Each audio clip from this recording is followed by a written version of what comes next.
আসসালামু আলাইকুম। Hello everyone, কেমন আছেন সবাই? আমি আলহামদুলিল্লাহ ভালো আছি। হঠাৎ করে স্বস্তির বৃষ্টি শুরু হয়ে গেছে ঢাকা শহর জুড়ে। এত ভালো লাগতেছে আলহামদুলিল্লাহ। এই বৃষ্টিটা অনেক বেশি দরকার ছিল।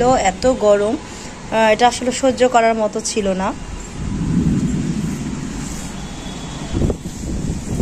এবং খুবই সুন্দর হাওয়া দিচ্ছে, খুব ভালো লাগতেছে।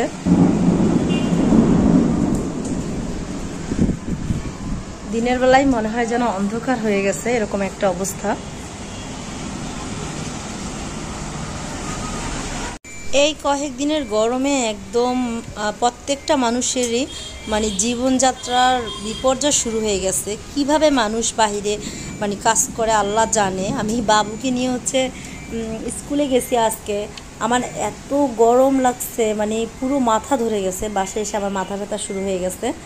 তো আসলে বাহিরে যারা কর্মজীবী মানুষ আছে, বাহিরে কাজে অবশ্যই তাদের যাইতে হয়। তো অনেক কষ্ট হয় গরমের মধ্যে। যাক, আল্লাহ পাকের অশেষ রহমতে বৃষ্টি শুরু হয়ে গেছে। আর এরকম বৃষ্টি বাতাস হইলে পরিবেশটা ঠান্ডা হয়, আসলে একটু স্বস্তি আসে। কি বলবো আমি, অসহ্য গরমে এই কয়দিন পুরো মাথা ধরে গেছে। পুরো আকাশ জুড়ে কালো মেঘের ছায়া। আর কোথায় বৃষ্টি হচ্ছে অবশ্যই জানাবেন। দয়া করে সবাই সব জায়গায় বৃষ্টি হোক এবং আবহাওয়া ঠান্ডা হোক, তবে বাতাস না হোক, বেশি ঝড় না হোক।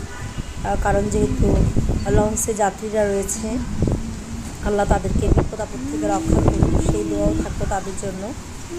এই যে কি সুন্দর বৃষ্টি পড়তেছে। তো সবাই ভালো থাকবেন, দেখা হবে নেক্সট কোনো ভিডিওতে। আল্লাহ হাফেজ।